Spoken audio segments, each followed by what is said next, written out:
اپنے روپیے پیسے میں سے رات میں اور دن میں خرچ کرتے ہیں، علن اعلان خرچ کرتے ہیں اور چپکے سے خرچ کرتے ہیں۔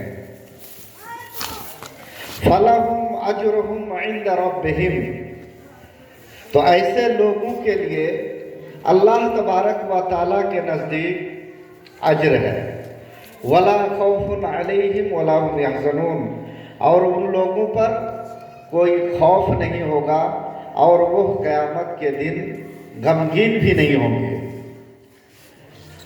ابھی اس آیت کی تفسیر، اس کا مفہوم، اس کا ترجمہ اور اس کی تشریح کما حقہ اگر کیا جائے، میں سمجھتا ہوں کہ کم سے کم 2 گھنٹے وقت کی ضرورت ہے، لیکن میں آپ کے ذہن میں صرف اور صرف یہی بات ڈالنا چاہوں گا کہ اللہ تبارک و تعالیٰ کے راستے میں خرچ کرنے سے کوئی کمی نہیں آتی ہے۔ دوسری جگہ کے اندر اللہ تبارک و تعالیٰ نے ارشاد فرمایا وَأَنفِقُوا مِمَّا رَزَقْنَاكُم مِّن قَبْلِ أَن يَأْتِيَ أَحَدَكُمُ الْمَوْتُ، کہ تم خرچ کرو اس رزق میں سے جو میں نے تم کو دیا ہے۔ اللہ تبارک و تعالیٰ نے ہی سب کو اپنی روزی میں، سب کو اپنی اپنی روزی دیا ہے۔ دولت بھی اللہ تبارک و تعالیٰ کی طرف سے ہے۔ اگر کوئی آدمی یہ سوچے کہ پیسے کما کر میں نے یہ زمین خریدی ہے، پیسے کما کر ہم نے یہ گھر بنایا ہے، پیسے کما کر ہم نے یہ گاڑی خریدی ہے، تو یہ اس کی غلط فہمی ہے۔ اللہ تبارک و تعالیٰ جسے چاہتا ہے اسے دیتا ہے، اور اللہ تبارک و تعالیٰ جسے نہیں چاہتا اسے نہیں دیتا ہے۔ اس لیے ہم میں سے جن لوگوں میں نے، یہ ہمارے عبد المنان چچا نے آپ کے سامنے 500 روپیہ دان کیا ہے، اللہ تبارک و تعالیٰ کے قبول فرمائے۔ اب میں یہ بات ہے کہ ہم اپنے خون پسینے سے کما کر آج کچھ کرتے ہیں، تو یہ اس کی غلط فہمی ہے۔ یہ ہمارے نانا محفوظ صاحب کے والد جو ہے سیس محمد، آپ لوگ جانتے ہیں، اللہ تبارک و تعالیٰ ان کے دان کو بھی قبول فرمائے۔ وقت آ رہا ہے 10 منٹ کے بعد، میں صرف آپ کے ذہن میں یہ بات ڈالنا چاہتا ہوں، انشاءاللہ اسی کے ذمے میں 10 منٹ بات کر کے بات ختم کروں گا۔ تو اگر کسی کے دماغ میں یہ بات ہے کہ وہ یعنی اپنے بل بوتے پر اس نے دھن دولت جمع کیا ہے، تو یہ اس کی غلط فہمی ہے۔ کیوں کہ آپ لوگ دیکھتے ہیں آپ کے سماج کے اندر، آپ کے خاندان کے اندر، آپ کے بھائیوں کے اندر کہ 4 بھائی ہیں، اس میں سے 2 بھائی کو اللہ تبارک و تعالیٰ مالدار بنا دیا اور 2 بھائی کمزور رہ گئے۔ تو اللہ تبارک و تعالیٰ جسے دیتا ہے اسے دیتا ہے، اور وہ اللہ تبارک و تعالیٰ کی طرف سے ہے۔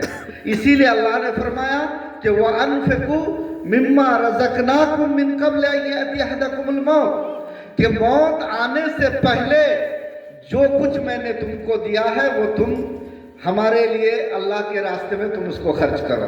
کیوں کہ آپ کو اور ہم کو اچھی طرح سے معلوم ہے کہ جب آدمی کے پاس موت آنے لگے گی، موت کب آئے گی کسی کو اس کے بارے میں پتہ نہیں ہے، کسی کو اس کے بارے میں جانکاری نہیں ہے کہ آدمی کو موت کب آئے گی۔ لیکن جب آدمی کو موت آنے لگے گی تو وہ آدمی ایک تمنا کرے گا کہ ربی لولا، کیا آیت ہے وہ؟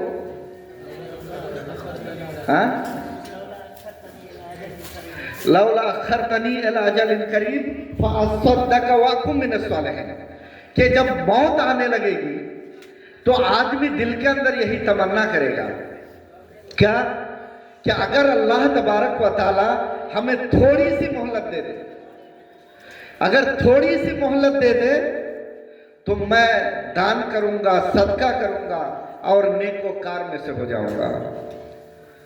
دنیا میں اور کوئی تمنا نہیں کرے گا، اور یہ ہم بھی یہی تمنا کریں گے، آپ بھی یہی تمنا کریں گے، دنیا کے سارے آدمی یہی تمنا کریں گے۔ لیکن جب اللہ تبارک و تعالی صحت کے ساتھ، عافیت کے ساتھ رکھتا ہے، تو ہم لوگ اللہ تبارک و ताला को बिल्कुल भूल जाते हैं। इसलिए मरने से पहले पहले हम अल्लाह के रास्ते में कुछ खर्च करके जाए, और यह अल्लाह तबारक व ताला का दिया हुआ है, हमारी कमाई नहीं है। मैं और एक एतबार से इस चीज को साबित कर दूंगा कि जो कुछ अल्लाह तबारक व ताला ने हमें धन दौलत दिया है वो हमारे लिए नहीं है, बल्कि अल्लाह ताला ने दिया है और फिर अल्लाह उस चीज को हमसे छीन लेगा। मिसाल के तौर पर आप बहुत बड़े मालदार हैं, इस गांव के बहुत बड़े जमींदार हैं, बहुत आपके पास पैसे हैं, शादी ब्याह करने के बाद आप अपने बाल बच्चों को जब छोड़ के इस दुनिया से जाते हैं, वो सारी दौलत आपके बाल बच्चों में मुंतकिल हो जाती है, और फिर जब उनका इंतकाल होता है तो वो धन दौलत पर पोते की तरफ मुंतकिल हो जाती है। इसलिए अगर देखा जाए तो ये दौलत जो हम कमाते हैं और जिसको कमाने के लिए इतनी मेहनत करते हैं, वो हकीकत में हमारे लिए नहीं है। हमारी दौलत वही है जो कुछ हमने खर्च कर दिया, अल्लाह के रास्ते में जो कुछ हमने खर्च किया, यही हमारी दौलत है। अगर हमने खर्च नहीं किया तो वो हमारी दौलत नहीं है। एक हदीस में आपको बताता हूँ, हमारे दिमाग में एक बात ये भी रहती है कि अगर हम अल्लाह के रास्ते में कुछ खर्च करें तो हमारी मालो दौलत में से कमी आ जाएगी। ये भी हमारी एक गलत फहमी है, और हमें दीनी तालीम, दीनी मालूमात ना होने की वजह से हमारे दिमाग में इस तरह की बात है। उलमाए किराम से पूछे, अल्लाह के रसूल सल्लल्लाहु अलैहि वसल्लम ने इरशाद फरमाया कि मां नको सदक़तुम मिन माल, कि अगर कोई अल्लाह के रास्ते में सदका करता है, खैरात करता है, दान करता है, तो उसकी मालो दौलत में कुछ कमी नहीं आती है। यह हदीस की बात है, मालो दौलत में कुछ भी कमी नहीं आती है। तो इसलिए हमारे दिल के अंदर ये जज्बा होना चाहिए, ये शौक होना चाहिए कि हम जब भी मौका मिले, जैसा कि उस आयत के अंदर अल्लाह ने फरमाया, अल्लज़ीना युनफ़िक़ूना अम्वालहुम बिल्लैल वन्नहार, जो लोग अपनी मालो दौलत को दिन में खर्च करते हैं, रात में खर्च करते हैं, सिर्रन व अलानियतन, अलल एलान खर्च करते हैं और चुपके से खर्च करते हैं, किसी को दिखा के खर्च नहीं करते हैं, फलहुम अजरुहुम इंदा रब्बिहिम वला खौफुन अलैहिम वला हुम यहज़नून, तो उन लोगों के लिए अल्लाह तबारक व तआला के यहाँ अज्र है। तो इस बात को हम दिमाग से बिल्कुल हटा ले कि जो भी मालो दौलत है यह हमने कमाई है, बल्कि ये अल्लाह तबारक व तआला की दी हुई है। और उसी तरह एक बात दिमाग में ये भी बिठा ले कि अगर हम अपनी मालो दौलत में से कुछ खर्च करते हैं तो इसमें कुछ कमी नहीं आएगी।